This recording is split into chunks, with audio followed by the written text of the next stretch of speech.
Look, one of the president's biggest election promises was that he would secure the border, and it does seem like he is doing that right now.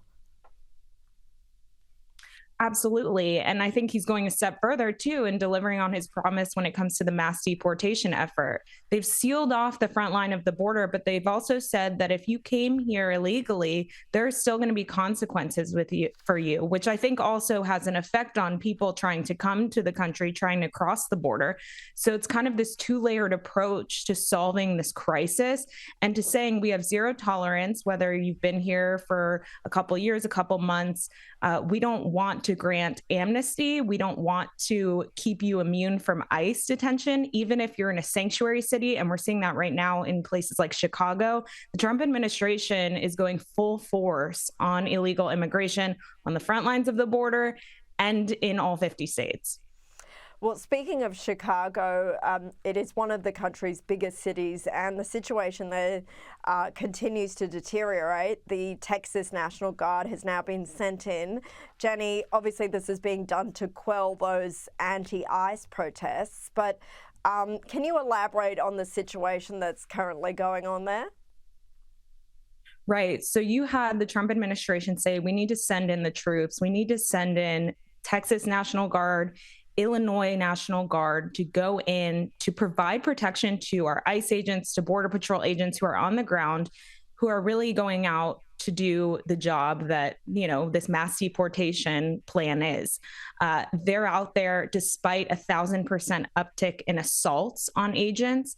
And they're also seeing, real threats against them. Just recently, the head of this operation, which has been dubbed Midway Blitz, the operation in Chicago and Illinois, the head of that operation for Border Patrol has a bounty placed on his head by a member of the Latin Kings gang in Chicago, a $10,000 bounty. He put that message out on Snapchat, and thankfully law enforcement has been investigating this and, kept tabs on it.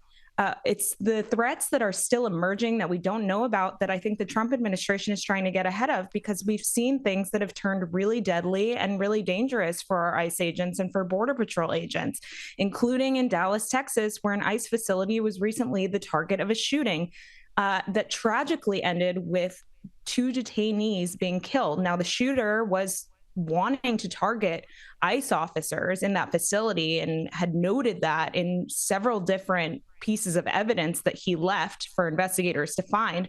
So these anti-ICE activists are really acting on their really dangerous beliefs. And the Trump administration is taking that seriously because they don't want to have any blood spilled over this issue.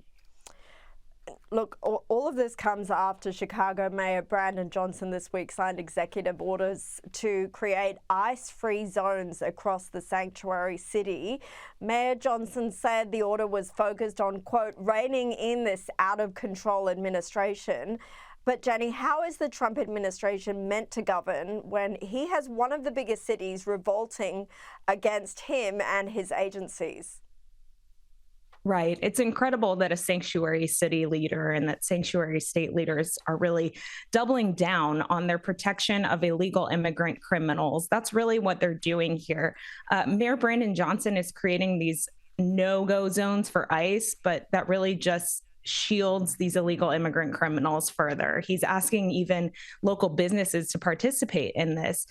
So illegal immigrant criminals take note of that, and they know that they'll be shielded by that, which is why under the Biden administration and then under the Trump administration, these illegal immigrant criminals, particularly the gang Tren de Aragua, which the Trump administration is trying to crack down on, flooded to cities like Chicago, where they created footholds for the gang.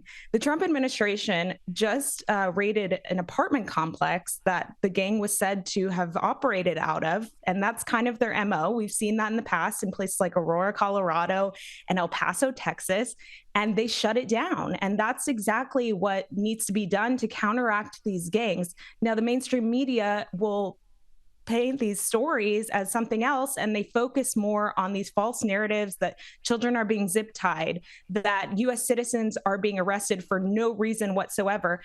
But they're not showing what's truly happening on the ground, that illegal aliens for years have been protected under these sanctuary leaders. And the Trump administration is actually the one trying to restore safety here and to crack down on these people and to return them back to Venezuela, which, by the way, with these gang members, the Biden administration wasn't able to get Venezuela to accept them. They knew that. So they went to sanctuary cities, one, for protection. They came to America because they knew nothing could be done to remove them. Now that's all changed under Trump. Jennie, Taer, thank you so much for joining me. Thank you. Well, poor Greta Thunberg. First, the doom goblin found herself detained in Israel again after trying to deliver aid to Gaza again.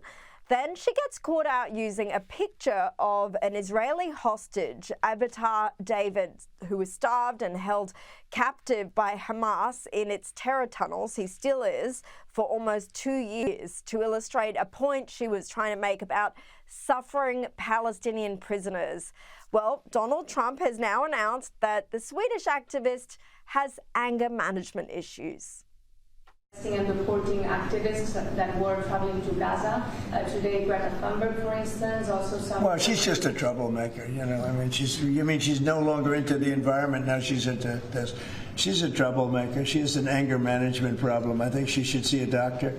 She needs anger. If you ever watch her, she's a young person. She's so angry. She's so crazy. Now you can have her. She's just a troublemaker. Trump may not be a psychologist, but I think most of us can agree his diagnosis is spot on.